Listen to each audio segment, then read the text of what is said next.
इसे अब बार बार वही ख्याल सोचती है जब इसने अनुषा से ये बात की थी कि मर जाओ, तुम जैसी को मर ही जाना चाहिए, तो तभी वो बहुत ही खुद को कोसती है ये सोचकर कि आखिर मैंने ऐसा क्यों किया, क्यों मैंने ऐसा अनुषा को कहा।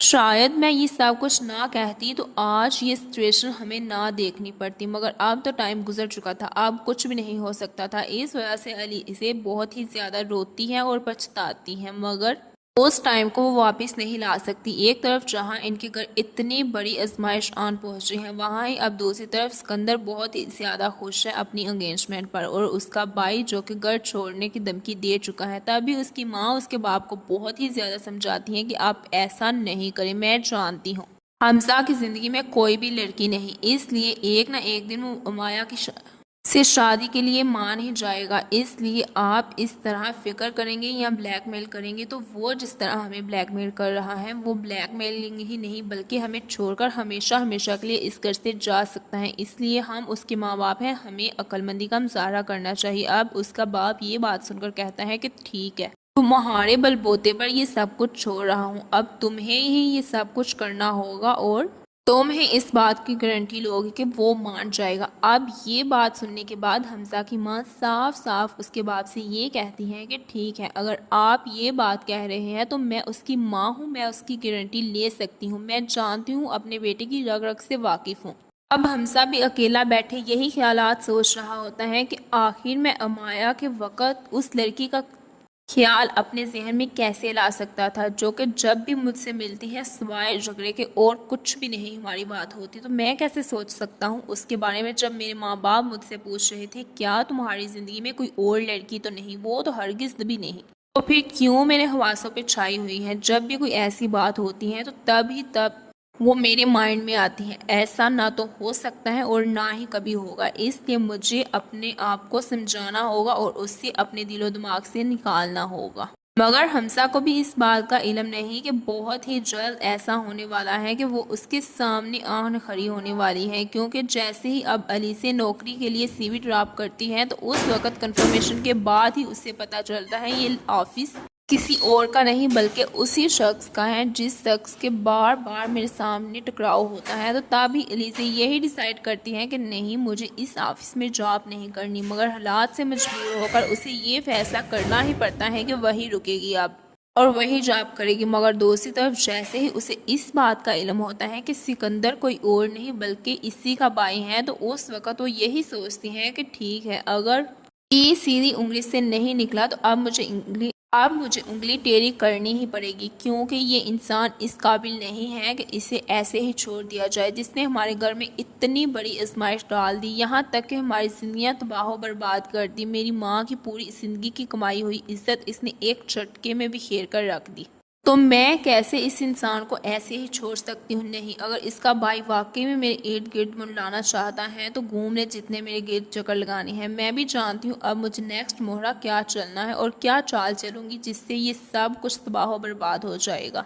यही वजह है जैसे जैसे अब हमजा अलीज़े के करीब आता है तो उस वक़्त अलीज़े भी जानबूझकर उससे बहुत ही ज़्यादा फ्रैंक होती हैं, यहाँ तक कि वो जानती थी कि ये इंसान कहीं ना कहीं उससे ऐसे शो करवाने की कोशिश करता है जैसे उसके साथ बहुत ही ज़्यादा सिंसियर हो। अब अलीज़े भी जानती थी ये कोई और नहीं बल्कि सिकंदर का भाई है। कैसे किसी लड़की के साथ सिंसियर हो सकता है, हरगिज़ ऐसा नहीं हो सकता। इस वजह से उस पर अंधा इतबार करना तो सरासर बेवकूफ़ी होगी। इस वजह से मुझे अपने कान और अपनी आंखें खुली ही रखनी होगी, वरना ये सब कुछ तबाह बर्बाद हो सकता है। मेरी सोच हमेशा से यही रही है कि लड़के लड़कियों के साथ सिर्फ और सिर्फ खेल खेलते हैं, कोई मोहब्बत, खासकर हम जैसी लड़कियां मोहब्बत नहीं कर सकती जो वक़्त और हालात की इस तरह दलदल में फंसी हुई हो। तो तभी अली से सोचती हैं कि ठीक है, अगर ये सब कुछ हो रहा है तो इससे बेटर मौका मुझे कभी भी नहीं मिलेगा और इस चांस को मुझे अवेल करना ही होगा। अगर मैं चाहती हूँ कि ये इंसान तबाह बर्बाद हो तो सिवाय हमजा के यही मोहरा बन रहा है, मैं इसे कभी भी मोहरा नहीं बनाना चाहती थी, मगर अगर ये खुद ये सब कुछ करना चाहता है तो मुझे इससे क्या एतराज़ हो सकता है।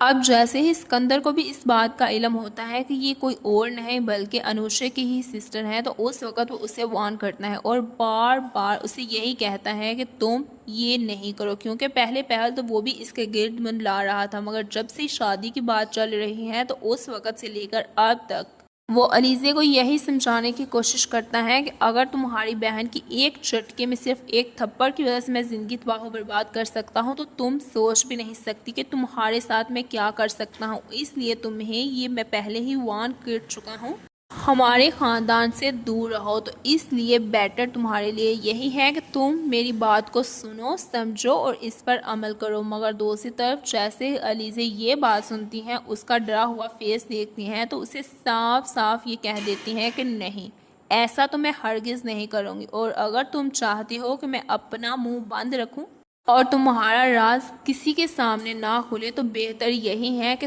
तुम अपनी जुबान बंद रखो और मुझसे डिस्टेंस मेंटेन करो, वरना हमसा तुम्हारा शक्ल देखना तो क्या बिगाड़ के रख देगा, तुम्हारी शक्ल देखना भी पसंद नहीं करेगा। अब ये बात सुनकर सिकंदर बहुत ही ज्यादा हंसता है और कहता है कि तुम आई बड़ी मेरे ही जगह पर खड़े होकर इस तरह मुझे धमका रही हो, जानती भी हो कि मैं कौन हूँ। तभी वो कहती हैं कि अगर मैं जानती ना होती तो शायद मैं तुमसे इस तरह बात ना करती। मैं तुम्हें बहुत अच्छे तरीके से जानती भी हूँ और पहचानती भी हूँ, तुम्हारी शक्ल से नफरत है मुझे, यहाँ तक कि तुम जैसे किरदार के इंसान को तो इस दुनिया में होना ही नहीं चाहिए, मर जाना चाहिए।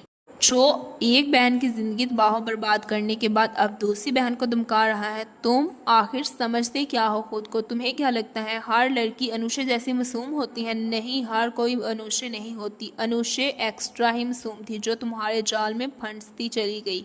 मैं उसकी बहन ज़रूर हूँ मगर अनुषे नहीं, ना तो इतनी कमज़ोर हूँ और ना ही इतनी जल्दी किसी की बातों में आने वाली हूँ। ये बात सुनने के बाद अब सिकंदर यही कहता है कि अगर इतनी जल्दी बातों में आने वाली नहीं हो तो फिर मेरे भाई की बातों में क्यों आ रही हो? इतनी बात मैं तुम्हें क्लियर कर दूं कि ना तो मैं तुम्हारी बहन के साथ सीरियस था और ना ही मेरा भाई तुम्हारे साथ सिंसियर है, आखिर को मेरा ही वो भाई है। ये बात सुनने के बाद अलीज़े कहती हैं कि तुम्हें मुझे कुछ भी बताने की ज़रूरत नहीं, जो कुछ भी हो रहा है मैं बहुत अच्छे तरीके से जानती हूँ कौन सिंसियर है और कौन नहीं। अब सिकंदर को भी इस बात की फिक्र खाए जा रही है कि आखिर मैं इस लड़की को कैसे रोकूं, क्योंकि मैं बहुत अच्छे तरीके से जानता हूँ जो बातें मैं इससे कर रहा हूँ वो सरासर झूठ है। हमसा इसके साथ बहुत ही ज़्यादा सिंसियर है, यहाँ तक कि वो अपनी जान लेने पर तुला हुआ था। तो मैं कैसे इसे ये बात कर सकता हूँ? अगर ये लड़की पीछे ना हटी तो वाकई में मेरा बांडा फूट जाएगा, मगर साथ साथ सब कुछ तबाह बर्बाद हो जाएगा। ये बात मैं बहुत अच्छे तरीके से जान चुका हूँ। ये लड़की हमसा की ज़िंदगी में सवाए तबाह बर्बाद करने के आ रही है।